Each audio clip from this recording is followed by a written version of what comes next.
students, good morning. We have started with the force and laws of motion. In that we have started with the 3 Newton's laws of motion and already studied the Newton's first law and as well as the applications of Newton's first law of motion. In the today's class we are going to deal with the applications of a Newton's second law of motion, means where these Newton's laws are applied in our day-to-day life, that we will going to study in this class. So in the previous class we have studied the Newton's second law of motion. What is that? What it states? It is nothing but the rate of change of momentum of a body which is directly proportional to the applied force and takes place in the direction in which the force is acted. It means when an external force is applied to an object, it changes its momentum. So what is this momentum? This momentum is nothing but the product of mass and velocity. That is, on applying the external force to an object, it changes its velocity when the mass is fixed.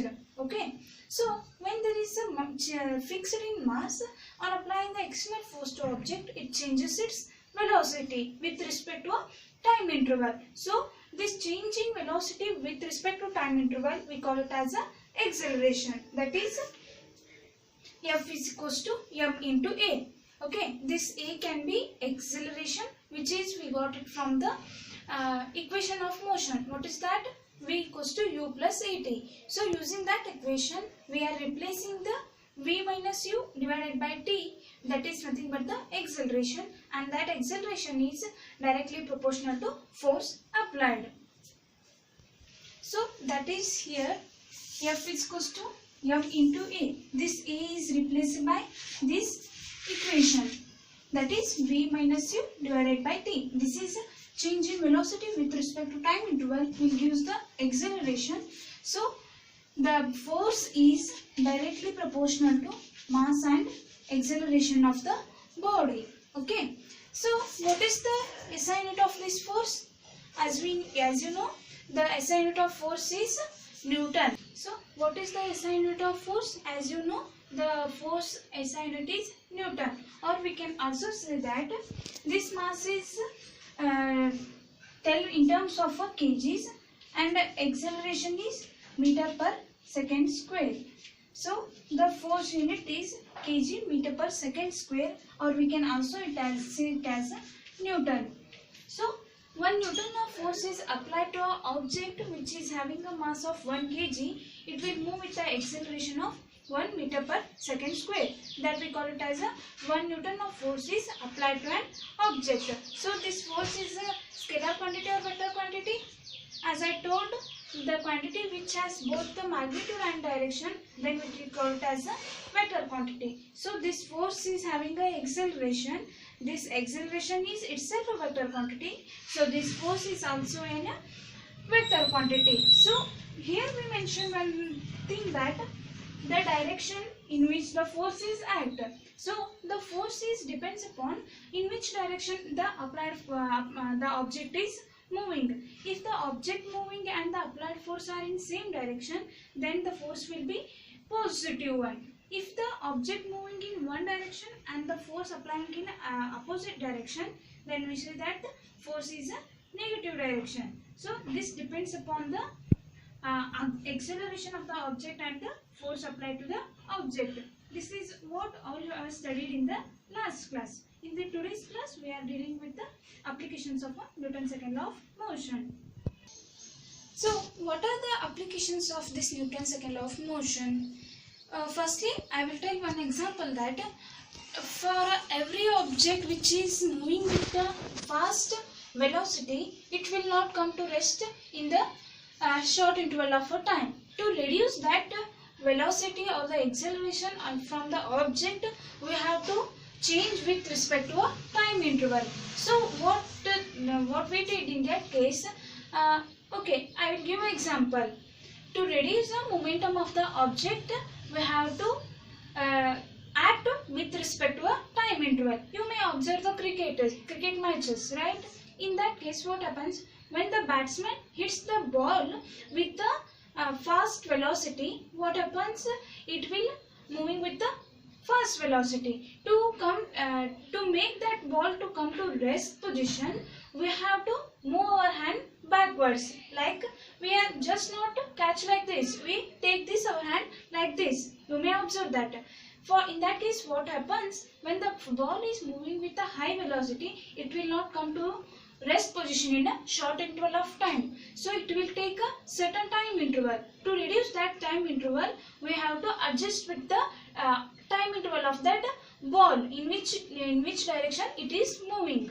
So in that case, the Newton's second law of motion is applied. To reduce the momentum of the object, we are moving with respect to a time interval in which the object is moving. Okay, you have some precautionary measures while driving the cars. What is that precautionary measure? We must wear the seat belts. Why these seat belts are provided in cars? Because when the car is moving with a high velocity, when on sudden brake, what happens? You may lean forward. In that case, you may get injuries. To avoid that injuries, they provided with the seat belt. So they are applying the Newton's second law of motion. That is, so the object when it is moving with a high velocity, it will not come to rest in a short interval of time. So to make that car to become to rest in a position during the short interval of time, we must apply an external force. That force will be provided from the seat belt. So while driving the cars, you must wear the seat belt. It will help you to prevent from injuries while you are moving with a high speed or a low speed. But it will control your speed of the car. Okay, this is what all depend upon the Newton's second law of motion, and these are some applications of a Newton's second law of motion. And you have already solved some problems regarding the Newton's second law of motion using this formula, F equals to m into a. And when they given the acceleration, you can easily calculate the force. While they given the velocities and the time interval, you may calculate the force using the formula V equals to U plus AT. From this, you can calculate the force of the object.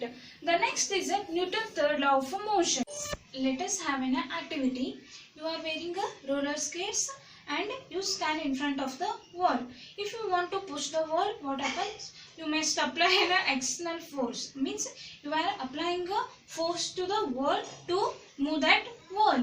But you move backwards. Why? Because there is an opposite force or the opposite reaction that must be exerted by the wall to move you backwards. This is why, because when you are applying some certain force to the wall, there is an equal and opposite force that is also acted by that wall so that you move backwards.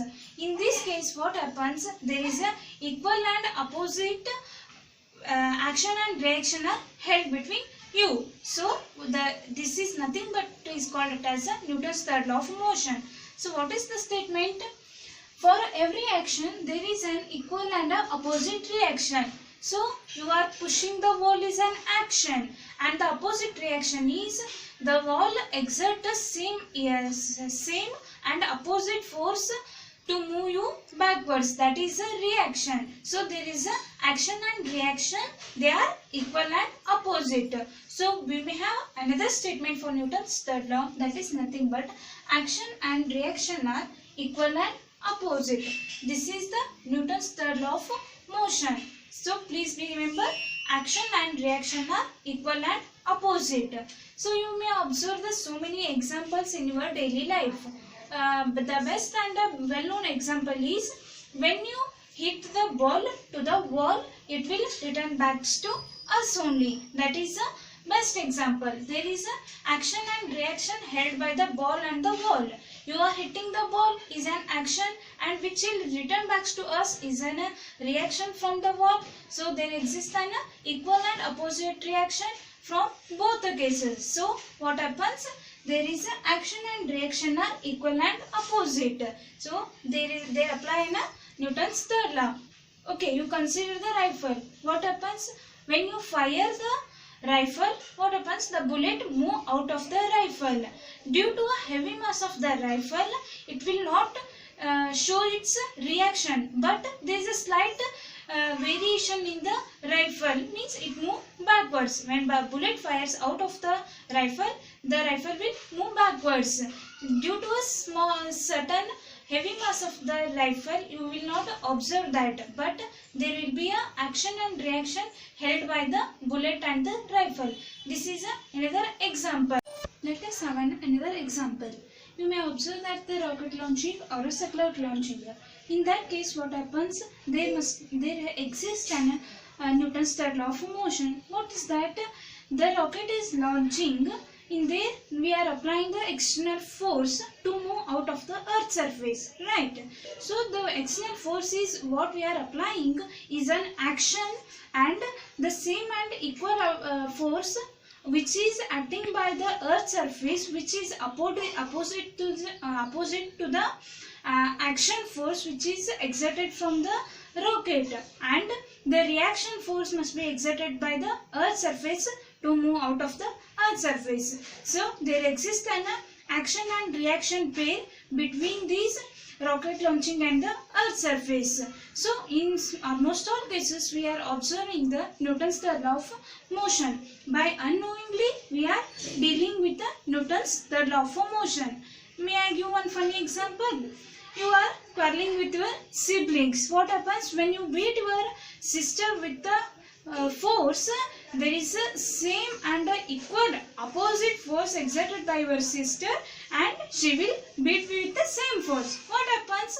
Your action is beating her and her reaction is beating you with the same and equal force. There is a funny example for a Newton's third law. These are our applications of a Newton's third law of motion. So you learned about Newton's first law, second law and the third law, and the applications regarding these three laws. Okay. In the next class we are dealing with the conservation of momentum. What is that conservation of momentum? You may glance on that somewhat. You may observe what are the concepts may come in that conservation of momentum. You may heard the scientist name Sir Isaac Newton. He is called as a father of modern physics. Why so? Because he has a more contribution towards the physics subject. So he is called as a father of modern physics. He is mainly from the Russia. He is born in 1642. Russia. He has a more contributions towards the physics, optics and mathematics. He gave the three important law on a theory of a relativity, which tells about the gravitational force, how it is acting on the Earth's surface and on all the planets. And he also gives the planetary laws of motion, in which all the planets are revolving around the sun and sun is at one focus. This is all you are going to study in your higher classes, but his contribution towards physics are very much. When the apple falls on him or falls in front of him, he want to know how this apple falls on the Earth's surface. Why? Because on that concept only he concluded the main concept called as a gravitation. The gravitational law was given by him only. This is all about Newton's. In the next upcoming classes you are going to study about many more scientists and the concept regarding the physics. Love the physics, learn the subject. Thank you.